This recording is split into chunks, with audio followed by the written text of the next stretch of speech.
You're listening to the Identity at the Center podcast.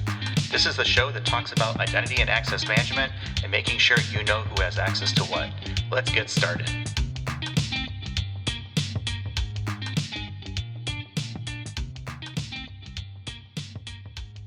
Welcome to the Identity at the Center podcast. I'm Jeff, and that's Jim. Hey, Jim. Hey, Jeff. How are you? Not so bad. Yourself? Good, man. I just had my pre-show snack, as I always have a pre-show snack. Today it was coffee and Pop-Tarts. That's the snack of champions. Yeah. What's your favorite Pop-Tart? You know, I'm pretty boring. I like a good, just plain strawberry Pop-Tart. No frosting. You know, healthy as all things should be. Oh, yeah. Pop-Tarts are real healthy if they don't have icing, right? Yeah, that's the trick to make sure you're cutting calories in the appropriate locations of your diet. What's yours? Well, I have to have icing. The only ones I ever eat are cherry Pop-Tarts. My kids think they're disgusting. And They're that's right. also part of the strategy, right? They think they're disgusting, so they don't eat them. You know, that reminds me of kind of like, you know, your grandparents who like licorice candy. Like, that's disgusting. There's no way I'm going to eat that. And I guess it leaves more for them. More for them. Yeah. So why don't we get into our topic today? We're going to talk about a recent report that came out from the Identity Defined Security Alliance. It is the 2021 Trends in Security Digital Identities. And we have with us again our three-time reigning champion guest of appearances, Julie Smith. Welcome to the show, Julie. Hey, thanks, Jim and Jeff. I am honored and humbled to be the reigning champion of your show, and I truly appreciate the support that you've given the IDSA over the last, has it been a year yet? Maybe not quite. Yeah, so you appeared back in our first episode with you would have been back in August of 2020. So I guess we're kind of coming up on the anniversary of that. You were with us for Identity Management Day back in April of this year. And then here you are on your third visit. And, you know, we see your couch in the background here as we have video for recording an audio podcast, but just for, you know, giggles, we might see Sly the cat jumping up in the background, who has yet to grace us with an appearance. So maybe third time will be a charm. We'll see how it goes. It is highly likely. I did just bribe him a little while ago with some food to kind of keep him quiet. He, in particular, is a fan of brown sugar cinnamon Pop-Tarts. Not exactly the diet champion for cats either, but definitely his favorite flavor. All things in moderation, right? I mean, that's really the key to anything. No doubt. So we answered the Pop-Tart question, and I think, you know, we got one right answer, which is obviously mine and not your guys's. But what have you guys been up to? From an IDSA perspective, but also yourself. I mean, what have you been up to since the last time you were on here in April for Identity Management Day? Yeah, it's that's 2 months ago now, isn't it? A lot of things going on. When I was here before, we and it was myself and the executive director from the National Cybersecurity Alliance, Kelvin Coleman, who is awesome, and we partnered with him on Identity Management Day. The results of that were fantastic. You know, the day itself, I think we might have done the podcast just the day before. The day itself, I felt I was just so invigorated by it all, seeing the messages around, you know, the importance of this day. How did we not have this day? Companies kind of coming out of the woodwork and sharing resources that they made available on Identity Management Day. And, you know, we had a couple of great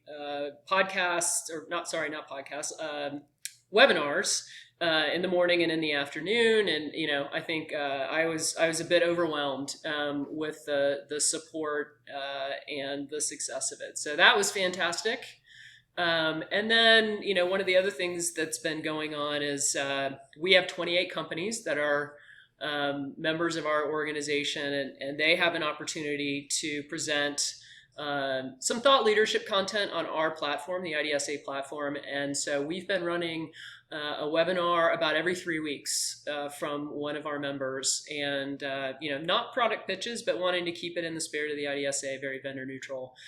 So, you know, people should check those out.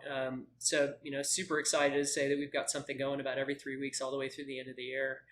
And then, working on sort of the next thing with the National Cybersecurity Alliance and NIST. So we're hopefully this isn't pre-announcing, but we've got a thing that we're working on, a virtual event. Sadly, we're still sort of in virtual mode, I think, for a bit, around zero trust.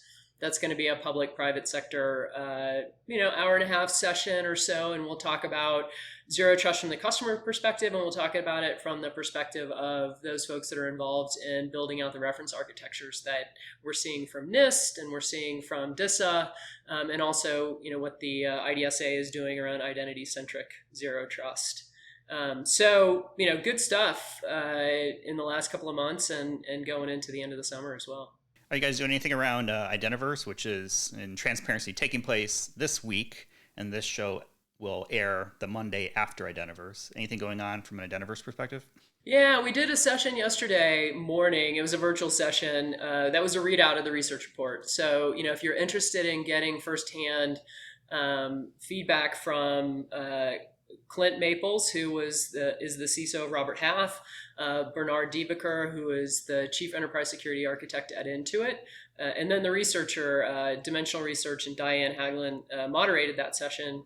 It was a great discussion, and kind of good to get that sort of real world perspective on the results of the research. I will tell you though that it was a bit stressful for me because Clint had some computer issues at the last minute and showed up about 5 minutes into the session. So as you can imagine, my blood pressure was pretty high, but it was a great discussion. And so for anybody that maybe wants to tap into all the virtual content from Identiverse after the fact, check it out. And I was actually physically out there yesterday. So it was, it was nice to see that things are at least starting to get back to normal amongst the Identerati. You guys are doing so much, and we are the vendor neutral podcast. So a lot of times we have guests come on from vendors, and we always let them know, the podcast is not an infomercial. But I think, when it comes to IDSA or some of the other nonprofit kind of trade organizations, if you will, I guess that's probably the proper classification. But, organizations that are out there trying to build the community and trying to, increase the level of all boats, all ships rise together kind of thing. I think we're more than happy to be a vehicle for that. And I remember, I think that speaks to why, we've invited you to come back, and this being your third trip on the show. I remember the first time we spoke, you talked about kind of one of the main things that you wanted to do with the IDSA was produce content, right, for the IAM practitioner, which is pretty much our same mission on the podcast. But one of the things is I just love the content that you're putting out. I follow you on LinkedIn, and I would recommend for all of our listeners to follow you on LinkedIn. I'm not sure if you have any other channels you do the same thing on. But I think it's probably 2, 3, 4 times a week you're putting up a post with new content that your members are creating. And it's fantastic content, anything from blogs to webinars, all the things that you're talking about. But most recently, and kind of what a lot of the timing for having you back on the show is about, is your latest research paper. And so that was called, I believe, 2021 Trends in Securing Digital Identities. Hopefully I got that right. Maybe you could tell us what that paper is all about, and who did you talk to in order to put it together? Yeah, and thanks for that endorsement, Jim. I truly appreciate that. Yeah, I mean, just in terms of other channels, at IDS Alliance is our Twitter handle. So try to follow that as well. Do publish a lot to LinkedIn. Bright Talk is where we have a number of our webinars published currently, and then some of them have also made it out to YouTube as well. So lots of different vehicles to get at our content, and our technical working group, which consists of super smart people from all of our member companies, are all the ones that are really helping to drive a lot of the content we're producing. So thankful to those guys.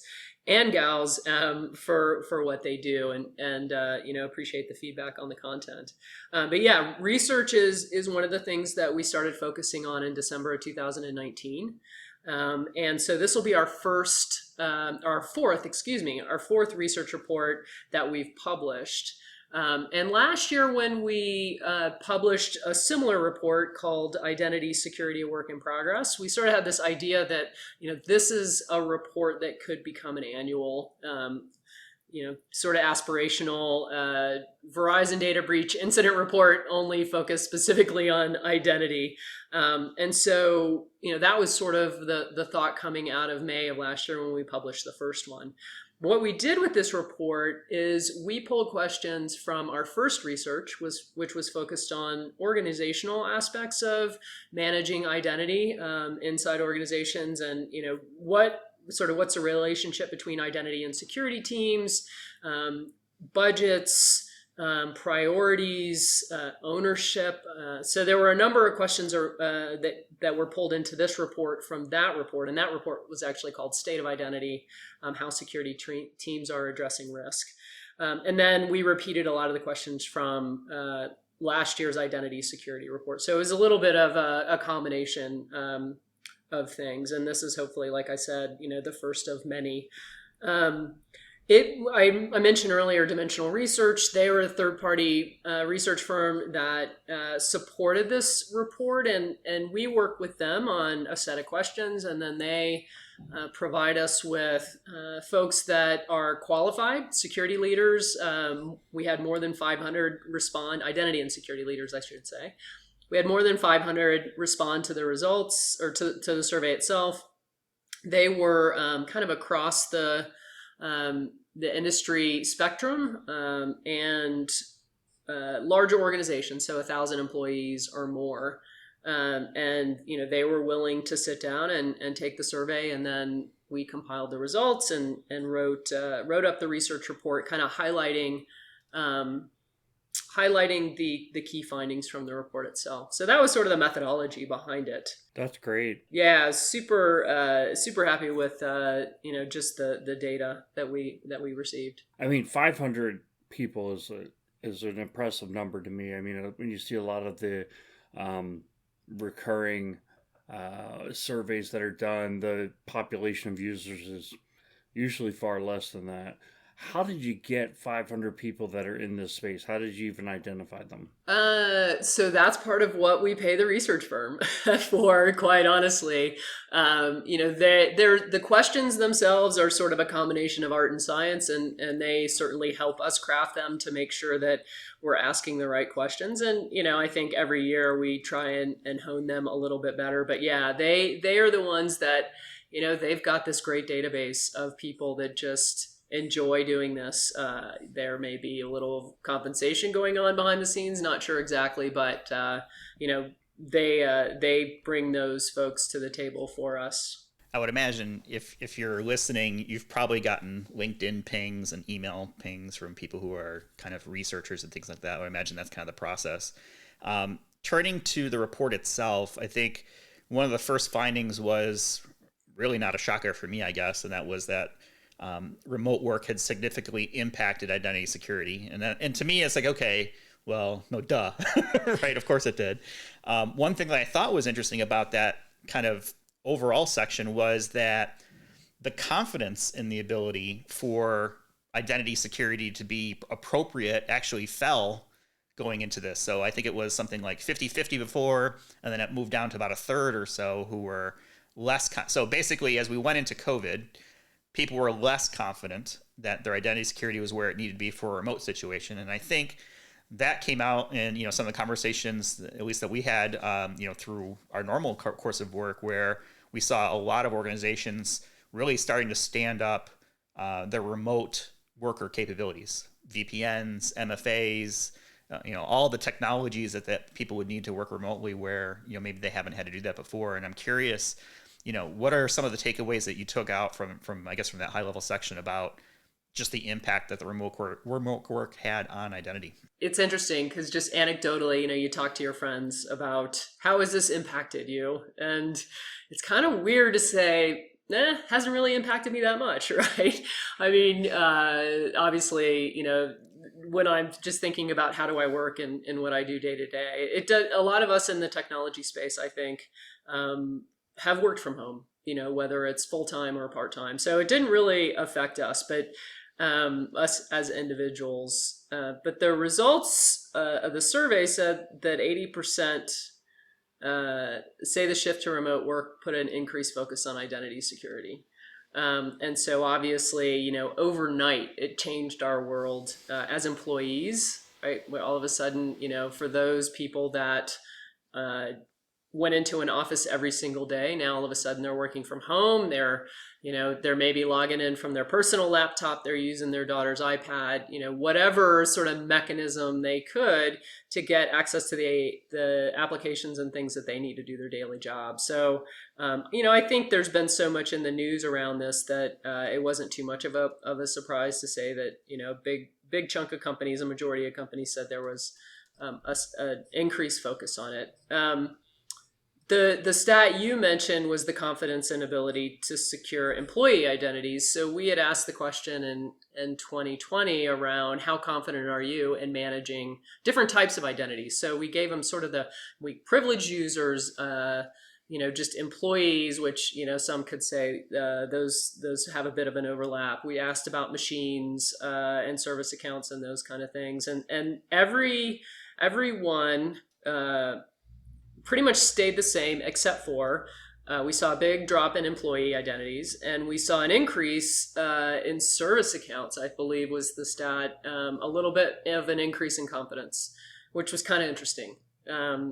Sort of wondering maybe all of a sudden they started paying more attention to that type of identity. I know we have been advocating very much that it's not just human identities, it is machine identities, it's service accounts, it's these non-human identities that people need to pay attention to. And then I would say that the other stat that was part of that sort of remote work question set had to do with an increase in the number of identities. So did you see an increase in the number of identities managed in the last year due to COVID? And we had 83% came back with yes, there was an increase, and it varied in terms of what percentages, but they were having to manage more identities. And I think about it, everybody kind of has a different perspective on this one. I think about it as a lot of organizations, especially that have they have a customer facing side of things where maybe in the past they hadn't necessarily offered services or online applications to those customers. Now all of a sudden had to figure out how do they continue to drive business for their organization online. And they maybe hadn't considered that before. So I think customer identities certainly played into that, and maybe just more focus on managing identities in general, just because of the nature of the environment and things that were going on. The takeaway I had from what you were just going through there was around the service accounts, because service accounts have the beautiful attributes of being not well managed generally, in terms of people are even afraid to change the passwords on those things. But a lot of times they're extremely powerful, more powerful than the human accounts. So they just sit there as an especially appetizing threat vector for the adversaries, if you will. But I wanted to kind of hit on key finding number 2 in the report, which is when you think, and I'm using words like adversaries with a point because that's what you hear about with the malware and the ransomware attacks, and some of those are generally started with identity management or lost credentials or stolen credentials. But even those that start with opening up an email or something like that, in order for them to be truly successful, generally escalate into some kind of privilege-based or credential-based attack. But one of so the second finding in the report was around breaches. Still prevalent. In other words, I think everybody who has a TV and or looks at a newspaper knows that these things are front and center. But investments in targeted prevention are accelerating. So we did ask a question in addition to, so yeah, to your point, what we did find, and we asked two different questions last year. One was related to an identity related breach in the last 2 years. And the other one was identity related breach with no time frame, right? No limitation or time box on the question. And so what, interestingly, we have found that there was it was flat. I mean, so 79% in both the 2020 and 2021 reports, and I think 95%. When that was for 2 years, 2 year time frame, 95% versus 94% for just the untime boxed question, if you will. But then we also asked the impact. So what was the impact of that breach? In addition to the different types. And, I thought it was interesting that malicious attacks made up about 40% of the identity related breaches. Business suffered a period where IT systems were unavailable. So, and that was 32%. I think where you might have been going, Jim, and I don't want to put words in your mouth, is around ransomware. And a little less than a quarter came back and said the result of that identity related breach was ransomware. I think one thing that stuck out for me as I was looking through the report was, yeah, breaches are consistent, at least a number. And this stat of around 80%, 79%, right? It lines up with what we've seen from other reporting from Verizon, from IBM and the Ponemon Institute. What I thought was interesting from your report was that the only type of breach that was up, or at least from an identity perspective, was phishing. Everything else was relatively flat or maybe just slightly down. So it really does go back to the identity where, what are people looking for from a phishing perspective? They're trying to get you to enter IDs and passwords, into systems that maybe are not necessarily the right system to be doing that in. And that's where technologies like MFA and other, secondary factors, right, can kind of help mitigate some of that. So I thought it was interesting that there was much more focus on phishing, which I think helps with the ransomware type of things. And that's typically how, a lot of organizations are, making the newspaper or the TV for the wrong reasons. Have you had any feedback from any of your, partners from the organization perspective? Have they kind of shared similar findings, or they see something different? In terms of the causes of breaches or I think the trend of just, there's the technology in place to kind of stop some of the technical breaches, but the identity related things, right? You can't stop someone from putting an ID and a password on a Post-it note and then taking a screenshot of it and putting it on Twitter because they're in a Twitter fight with someone else. Not referencing something that happened in the U.S. government recently, but that type of scenario, right? Identity in the human is usually the weakest link. Yeah, for sure. Yeah, and I think everything that we advocate for at the IDSA is all around reducing the damage. Right. So what are ways that if someone, I think that there's a bit of a cliche out there. It's not if, but when a breach is going to happen. And it's going to be, according to the Verizon data breach incident report, 80% of the time, it's going to be related to a compromised credential. So how do you limit the damage or even, prevent the possibility of that credential being used in a way that could be damaging to the organization. So, we're all about, to your point, you cannot, you can't control human behavior, right? And I think all the training in the world, is going to help some, but people are distracted, especially in the environment that we live in today, where there's just so much information coming at us on a daily basis, and then with COVID, our sort of work world is disrupted, and I think it's going to happen. So how do you prevent it? How do you limit the damage, I guess? I had a good friend, spearfishing related anecdote, a good friend who had an email sent to HR with account information and routing information, and it was spoofed from his account. And HR called him up and said, "Hey, I just got this email from you that said, that gave me new bank information that you had changed banks and you wanted me to change your direct deposit. Just wanted to confirm that with you."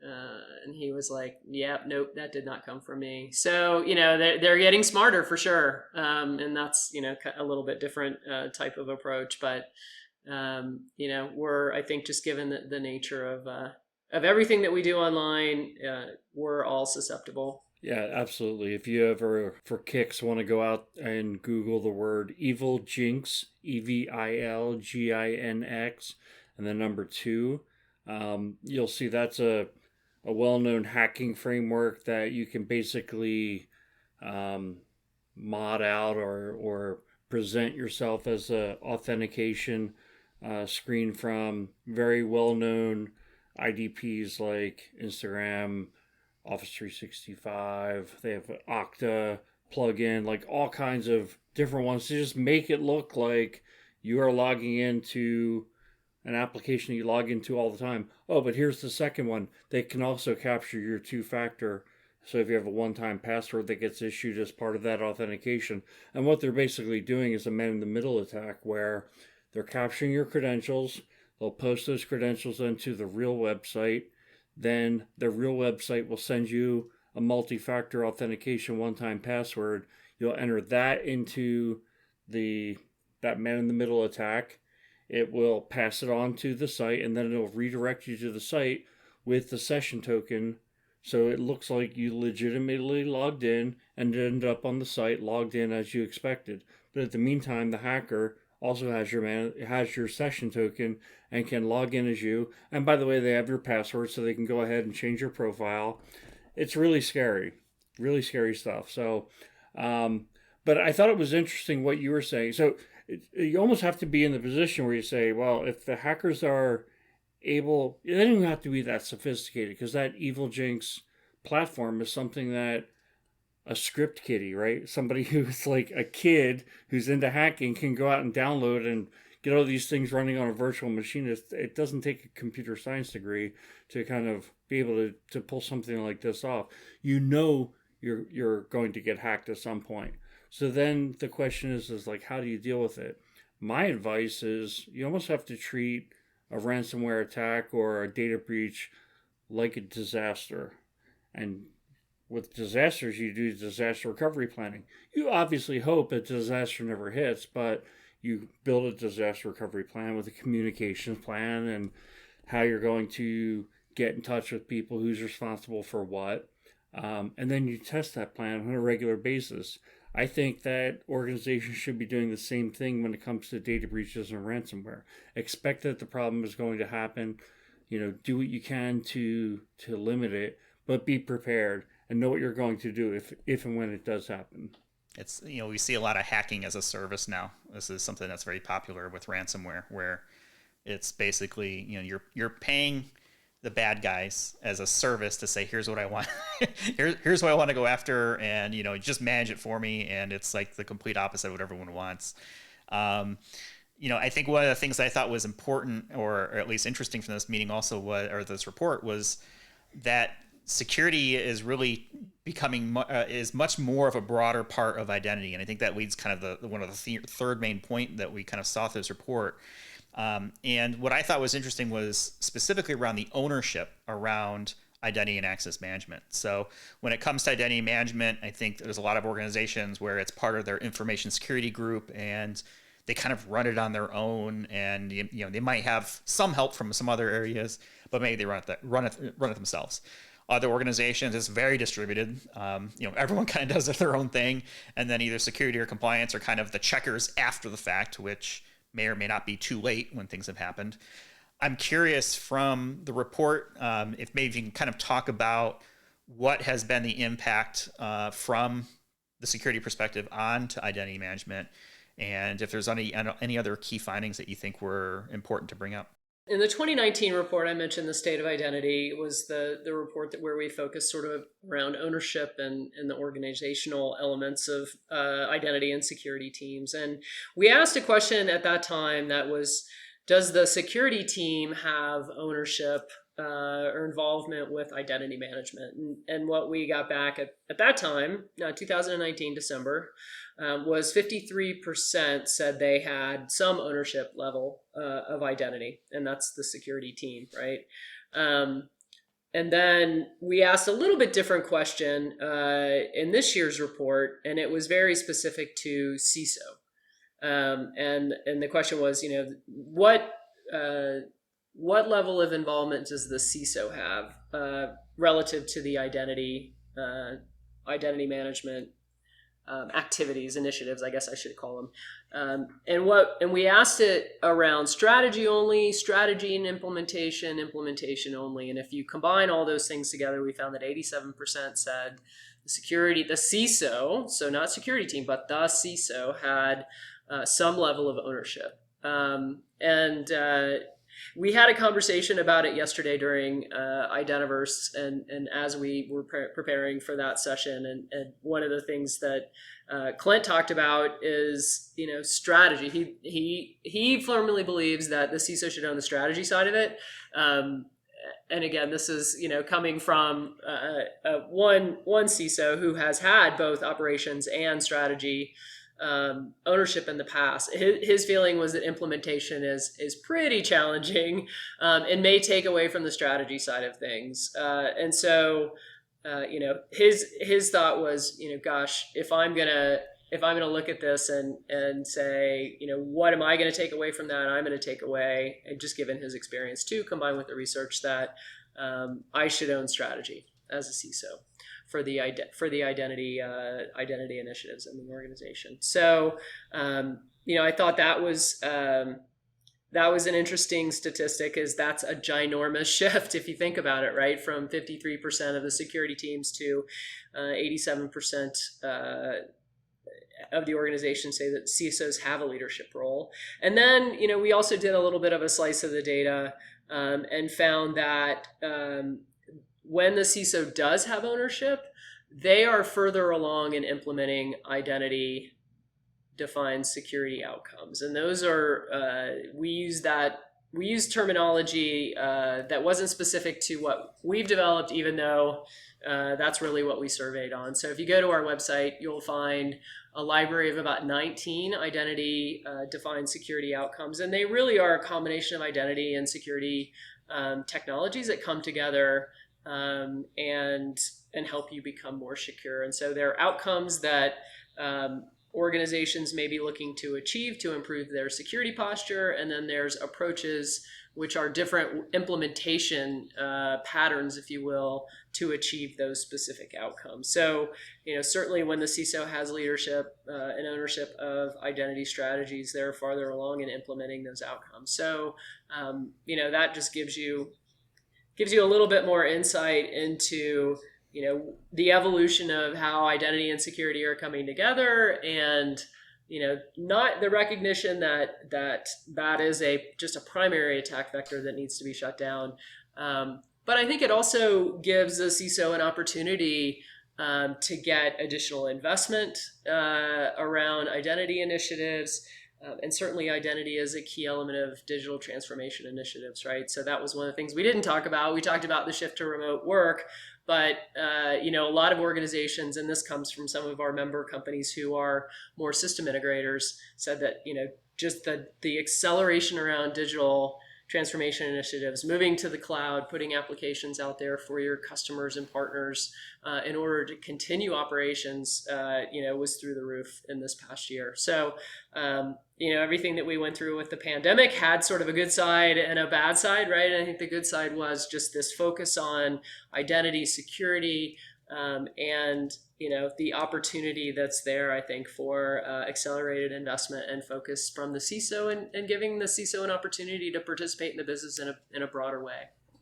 So I'll share my experience on different CISO types. The first is the CISO who does not have any operational responsibilities. So somebody who's responsible for policy, strategy, etc. Then you have CISOs who do security system operations, but not IAM. And then the third would be the CISOs that have IAM. I think there's this balance, right? Because what I've seen of CISOs who do strategy but don't have any operations is that they tend to be somewhat weaker within the organization. I'm sure this varies from organization to organization, but folks who don't have any operational capabilities don't have a very extensive staff, don't own systems, and are sometimes marginalized because of the size of their organization relative to, say, somebody who is in the applications team or the ERP team who has a team of 50 or 100 people and a budget to match that, right? So if you don't have very much in terms of operations, you probably also don't have very much budget and the ability to influence decisions based on how you spend your budget. On the other end of the spectrum, I've seen CISOs who have very large departments and have a large responsibility in terms of IAM. And I think the potential conflict there is that they're setting policies for security requirements that sometimes when you place those security requirements on new technology rollouts or technology updates, it can interfere with the timeline commitments that you've made. So you might say, we're going to go live by October 1st. And then the CISO says, well, you haven't done your security scanning and you haven't done this, that, and the other. And I'm going to prevent you from going live. Now imagine the scenario where that IAM platform is in that same scenario, because IAM projects can be very complex and can run into these problems. And I have that experience in my own world. Where now you're the CISO, you're the owner of the platform, but you also have the responsibility to enforce policies which will result in you missing your commitment. Now, I'm not saying you're not going to do what's right for the company, whatever you believe that to be, but I think it's a conflict of interest, right? You're supposed to enforce the laws on yourself that are going to cause you to fail in another aspect of your responsibility. So I'm not saying there's one right answer, but I think, Jeff and I, when what we do, we get asked the question all the time, okay, who should own IAM? And I don't think there's one right answer. It might be the CISO, it might not be the CISO. Kind of depends on the organization, but I think whichever route you choose, there's that trade-off. Yeah, so I'm curious about if can I ask you a question? Sure. Yeah, please. So the I was looking at the specifics of that particular question, and 4% came back and said the CISO was not at all involved in identity and access management. I think that was one of the archetypes you mentioned. But given the environment and given just the last 6, 8, I don't know, maybe 10 years now that compromised credentials are the leading attack vector for hackers, doesn't that seem a little Terrifying? Terrifying, insane, I was going to say, but yeah, that there wouldn't be a security lens on identity and access management within some organizations. So with that 4%, I'd be interested to know, are they not involved at all, or does it mean they don't own it? I think to not have them at all involved, I think that is terrifying because there's so many security requirements when it comes to IAM. I mean, but what we sometimes see is that IAM might be owned by like a customer support group or desktop support, things like that. And it's usually, okay, this is the group with the operations. They run the help desk. They have all the infrastructure people, they support the desktops, and they always thought of IAM fitting in there. And then, do you take that away from somebody and plant it over here with the CISO? Many organizations have done that. I mean, think back 15 years ago, how many organizations even had CISOs? It wasn't that common. I mean, I worked at a $10 billion company that did not have a CISO, 20 years ago. So over time, but that company was still doing identity and access management, whether they knew it or not, right? And some organizations are very good about realigning capabilities under the right leader, or what they believe the right leader to be. Other organizations, don't rock the boat. Yeah, so 4% CISO is not involved. 9% CISO is consulted but does not have ownership. So we did ask a question as well around that. So that 4% of CISO not involved they might not have a CISO. There are some organizations that, I think it's less and less every year. There's some organizations that still don't put a lot of stock in information security. But an organization with over 1,000 employees that doesn't have a CISO. I look forward to reading about them in the paper. Because you know what's coming. It could be also too there. It just might be a visibility issue, right? A lot of times there might be levels of abstraction, whether it's management or teams, and I would find it really surprising that a CISO does not have identity somewhere as part of their security strategy, whatever it may be. But Jim's right. I mean, you have a company that may not have a CISO, and maybe they just call it something else, so maybe it could be nomenclature. But I guess the good news is, if we want to put a silver lining on that, is that it's only 4%. So maybe we look at it, 96% of the companies do have a CISO that is engaged with it. So this is a really good report, and we're going to have a link to this in our show notes so people can kind of check it out. But before we start to wrap things up, what are some of the key takeaways or kind of overall report thoughts? How do you see this kind of being a 30-second elevator speech that you might give to somebody, Julie, where, what should they take away from this report? Yeah, I think, we kind of hit on the high level themes throughout it, right? It's that,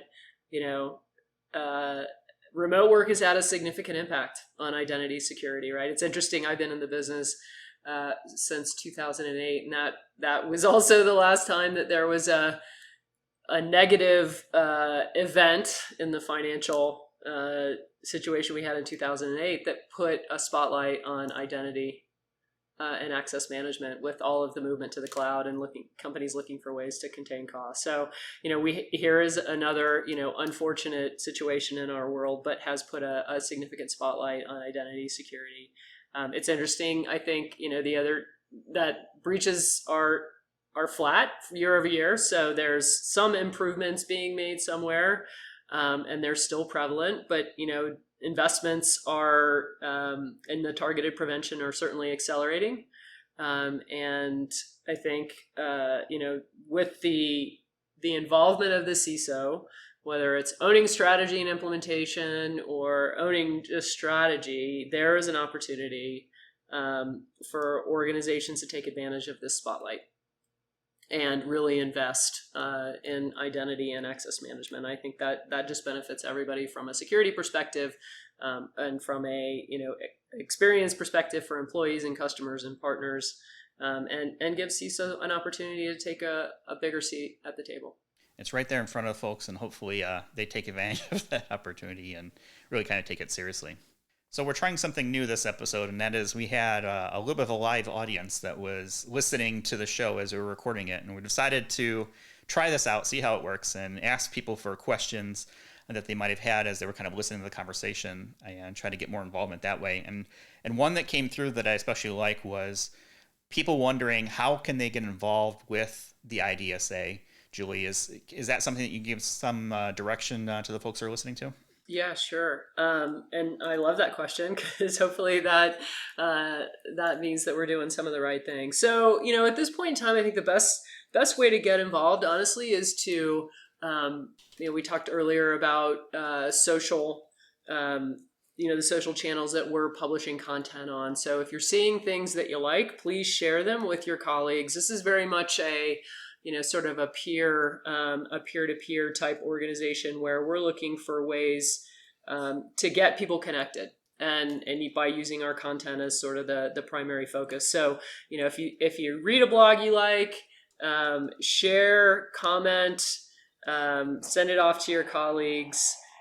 Use the identity defined security outcome library that we've made available. And if you're using it in ways that are informing your roadmap, making you more secure, tell those stories. There is a forum out on idsalliance.org is the website, and sign up for the forum and share your stories there.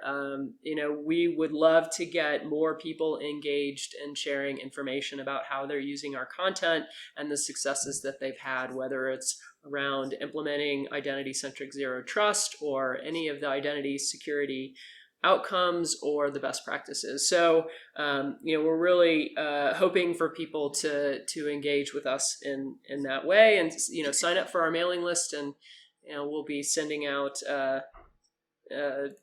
newsletters and such that's sort of a roundup of all the content that we're providing as well. So, I think it's really about sharing your experience with the IDSA. We had another question from the audience, and they're asking if you see any challenges to remote work becoming more of a full-time, I guess, role or opportunity for people who are out there. Yeah, I think and this is Julie speaking. I mean, if you read the news lately, there's certainly a lot of a buzz around uh, folks that don't want to go back to the office for various reasons, right? So I think remote work is here to come. I have a neighbor who said, I've really loved remote working. I'm at a point in my career where I'll just retire if they make me go back to the office. So I think remote, it's interesting how the pendulum swings, right? But I think remote work is here to stay for a while. I think a lot of companies, were forced into figuring it out and just got it done, and probably have a lot of work to go back and do and clean up and make sure that whatever mechanism they used to give their employees access from home, they're making that secure. And so, I would just point back to some of the content that we've got out on the idsalliance.org website. Certainly, the outcomes can help securing remote work. Remote workers we have a white paper that specifically focused on some scenarios, common scenarios around the remote work scenario and how to apply identity-defined security outcomes to make those interactions more secure. So I think it's not going away, at least for the foreseeable future, and we'll do all we can to help organizations make that more secure, make themselves more secure. I think if there's one thing that I learned over the last year is that for the vast majority of people, you can absolutely work remotely. Whether it's secure or not, I think is not the question, because there are absolutely ways to secure it. I just think back to the dozens of years where people were told, no, you need to be in the office. That's how you're going to be most productive and effective, and blah blah blah, right? And the last year has really forced the hand of a lot of people who maybe had that older style of thinking where, you can work remote. In some cases, you're far more efficient. I don't know anybody who likes to sit in traffic for an hour getting into the office, one way or however long your commute is. That's time that can be spent. I think the downside to it, though, is the lines have been blurred between office time and not office time, right? I think we found there's been plenty of stats that have been put out there of research over the last year where people are actually working more than they would normally be in the office, because that distinction has been blurred. So I think it's interesting, and there's probably also some context maybe around certain areas where call centers and things like that. I think they've traditionally kind of been already a mix of remote work as well as being in a central location. So I think there's certainly some opportunities out there for hopefully some folks to kind of rethink, right, how are they going to secure this, because I do think that the remote work is strategic for a lot of companies, and it's going to become more strategic over the next several months as we see sort of this wave of people who are willing to make job changes because they're not getting what they want from a remote work standpoint. And I think that's a good thing. I think it's stuff like that will kind of push the boundary, and sometimes you need a push to get where you want to go. So I think we've certainly run a little bit long today, but we had a really good conversation. And I do want to start to wrap things up and let people get on with their day. But it wouldn't be an Identity at the Center podcast without a question out of nowhere that has no relevance whatsoever to identity. And what I want to know is from you, Julie, what song or band have you had on repeat recently? Yes, you guys are very good at coming up with sort of the obscure questions. So I recently watched a documentary on it might have been on Amazon about Pink, and I think that had led me to putting her music on repeat to one of, and I believe the name of the documentary is "That's All I Know So Far," which that song has continued to pop up. I also think it's a kind of an interesting way to end this by saying "That's all I know so far." So that's my playlist for right now. My wife's a Pink fan. I'll be honest, I'm not a fan of the music, although I appreciate the talent. I got to tell you, I have been addicted to the Struts for the last several weeks since our episode with Eric Anderson from Adobe several weeks back. I had forgotten just how good those guys are. So I've actually been watching live concerts, and the guy just gives off such a great performance. But they have actually absolutely been on repeat for me. Jim, what about yourself? So this will show how my brain works. You know how, Jeff, you've known me long enough that I'll say something like, who was that guy that we met at that one client and they begin with the letter C, but I can't remember what their name was. So I do the same thing with songs in a similar way. So I was talking to Denise the other day and I said, what is that song where it's like, he's got greasy hair. It's like, he has greasy hair and a greasy smile. And then I looked it up. I'm like, oh, it's that John Cougar Mellencamp song, Pink Houses. So I downloaded it to my phone, and I love that song. I've been listening to it over and over again, at least once a day for about 2 weeks. I will attest to the fact that your brain does work in weird and wonderful ways. That is for sure. I think that's probably a good spot to leave it on. We have a pretty good mix there for music. We got Pink, we got the Struts, we got John Mellencamp. I mean, what more could you want, right? I mean, that's everything. All right, so let's go ahead and leave it there. Julie, I, as always, appreciate you being on the show. Congratulations on your 3-time world champ repeat guest performance here on the show for us. And also want to let people know that they'll be able to get this report from the IDSA website. So I'll have a link to that in the show notes. What was that Twitter address again, Julie, that if people want to check that out, they can follow there too? Yeah, at IDS Alliance. At IDS Alliance. And then, for us on the show, right, you can visit us on the web at identityatthecenter.com, and you can follow us on Twitter as well at IDAC Podcast. So with that, appreciate everyone listening, and thanks, Jim and Julie, for being part of this. And we'll go ahead and leave it there. Thanks for listening, and we'll talk with you all in the next one.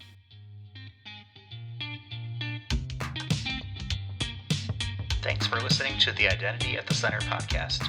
If you like what you heard, don't forget to subscribe and visit us on the web at identityatthecenter.com.